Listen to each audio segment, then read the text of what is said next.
Hi everybody, welcome to the Deluise Book Series channel. I'm Christina Kristina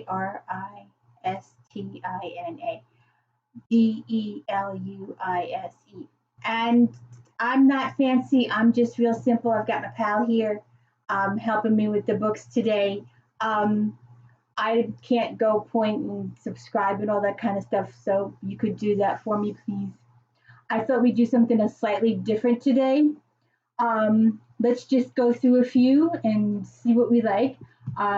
First up is Darcie Wilde, The Secret of the Lost Pearls, a useful woman mystery. Let's see.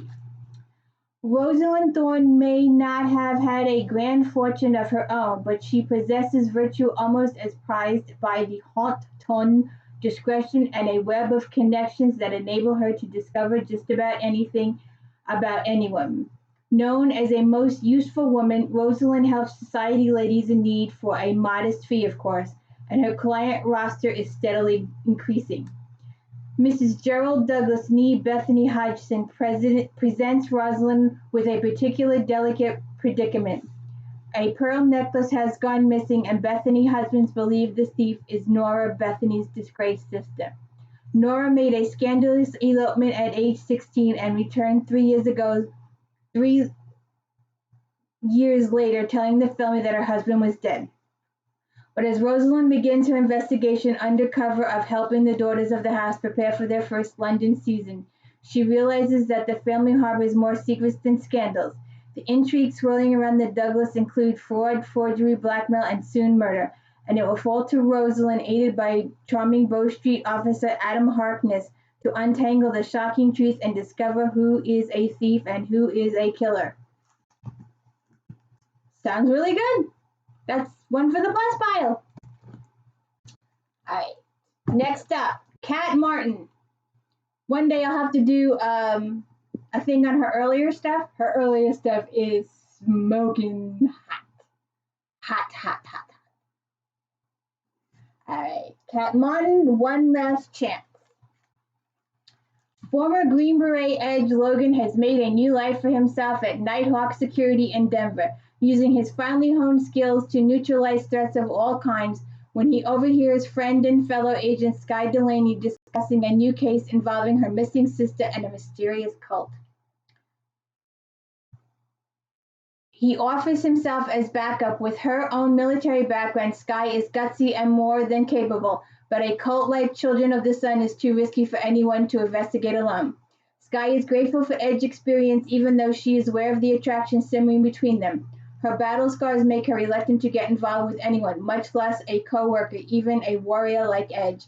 Infiltrating the cult's compound is more complicated than expected, and something much more sinister than worship is clearly going on behind its walls. As the pair works against the clock to unearth high-stakes secrets, the personal barriers between them begin to crumble. Together can they unmask the face of evil before their time runs out. It's gonna be a hot one. All right. C.S. Harris, When Blood Lies. I like C.S. Harris. He's like a detective kind of thing, but way back in 1800 England. Really good. Let's see. March 1815, the Bourbon King Louis VIII has been restored to the throne of France. Napoleon is in exile on the Isle of Elba, and Sebastian St. Eyre, Viscount Devlin, and his wife, Hero, have traveled to Paris in hopes of tracing his long-lost mother, Sophie, the errant Countess of Hendon, but his search ends in tragedy when he comes upon the dying Countess in the wasteland at the tip of the Isle de la Cité. Stabbed apparently with a stiletto and thrown from the bastions of the island ancient stone bridge, Sophie dies without naming her murderer. Sophie has been living in Paris under assumed name as the mistress of Michael Alexandria Macallan, the scion of a noble Scottish Jacobite family that took refuge in France after the 45 Rebellion.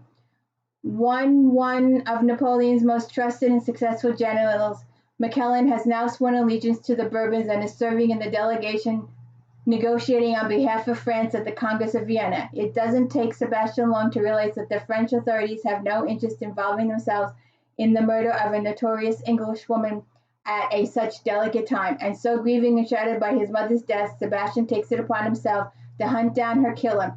When he learns, he will not only shock him but upend a hard-won peace.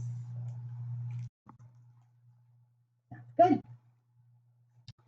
Raymond E. Feist, Master of the Flurries, Book 3 of the Fireman. I guess I have to go get the other two. Let's look. War has swept across Marquesas. Ruthless raiders have massacred the inhabitants of Barons Hill, including Gwen, the beloved wife of Declan Smith. Hollow of heart, his hopes buried to ashes, Declan swears to track down and destroy the raiders, an ambition shared by Baron Dalen Dunmark, whose family was massacred as they fled the capital. Meanwhile, Hava, whose gift for piracy has seen her acquire the treasure ship of Borzon's Black Wake and the swift Azanti sailing vessel Queen of Storms, and won her the name of Sea Demon, is closing in on the whereabouts of those who unleashed the murderous hordes. Hava's husband, Hat-Shule, the last remaining member of the ruling family of Ithrace, the legendary Firemanes, seeks to control the magical powers he has inherited. He can now visualize and even travel among the filaments of the energies that power all existence, the Furies. But will he be able to channel his magic in time to combat the deepest, darkest threat the world of Garn has ever faced? What's the matter, puppy? Okay, you can go down. Heather Graham, John Land, Blood Moon, The Rising Series, Book 2. As the recipient, after what they thought was a decisive victory against the alien invaders, Alex and Sam's journey to save humanity continues. Guiding their steps is a mysterious book written in a language that has never been deciphered. Soon the teens are traversing the world with new destination, holding another key to defeating the alien.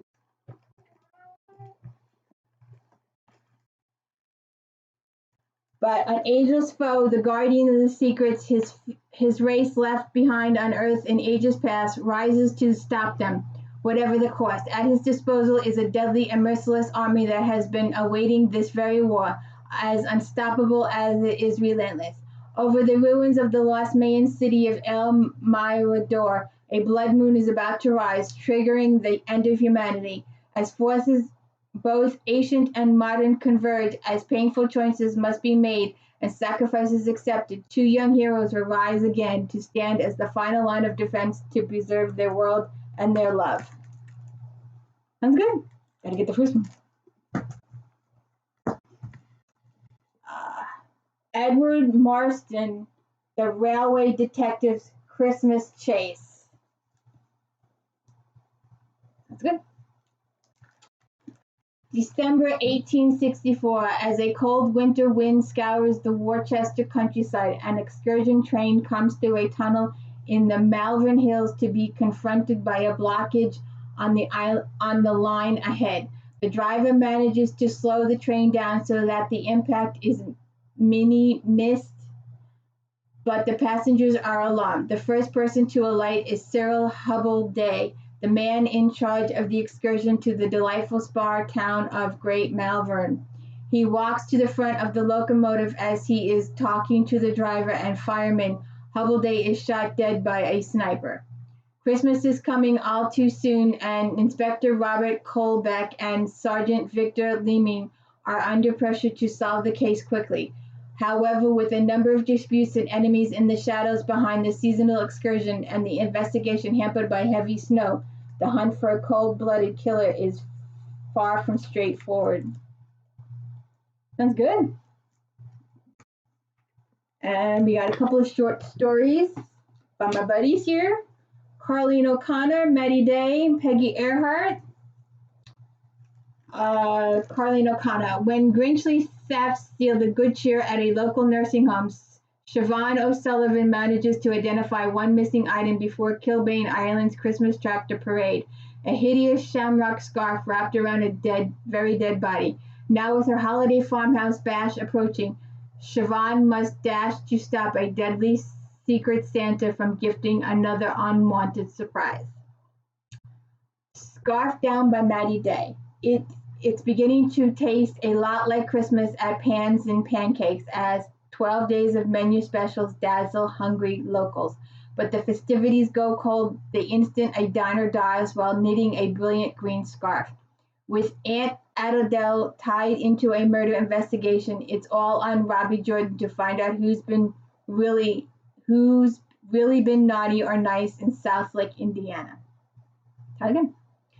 Death by Christmas Scarf by Peggy Earhart. Suspects pile up faster than New Jersey snow when frosty-tempered Carrie Walnut is found strangled by a handmade scarf auctioned at Arborville's tree lighting ceremony. Between a winning bidder hiding behind the alias S. Claus and a victim who deserved coal in her stocking, can Pamela Patterson and the crafty knit and nibble ladies freeze a killer's merry murder plot? Sounds good. We'll have to do this again. So we got Colleen O'Connor, Maddie Day, Peggy Earhart, Christmas Scarf Murder. The Railway Detective Christmas Case, Edward Marston. Heather Graham, John Land, Blood Moon. Ray E. Feist, Master of Furies. C.S. Harris, When Blood Lies. Pat Martin, One Last Chance. Should be hot, steamy. Darcie Wilde, The Secret of the Lost Pearls. Well, I hope you find these useful. We'll do this again next week or in a couple days. See what I can get. Please like and subscribe. I'm trying to learn sign language slowly. How's that? Did it work? Did it do good? Hey, I'm trying here. Please like and subscribe. Thank you very much. Thank you.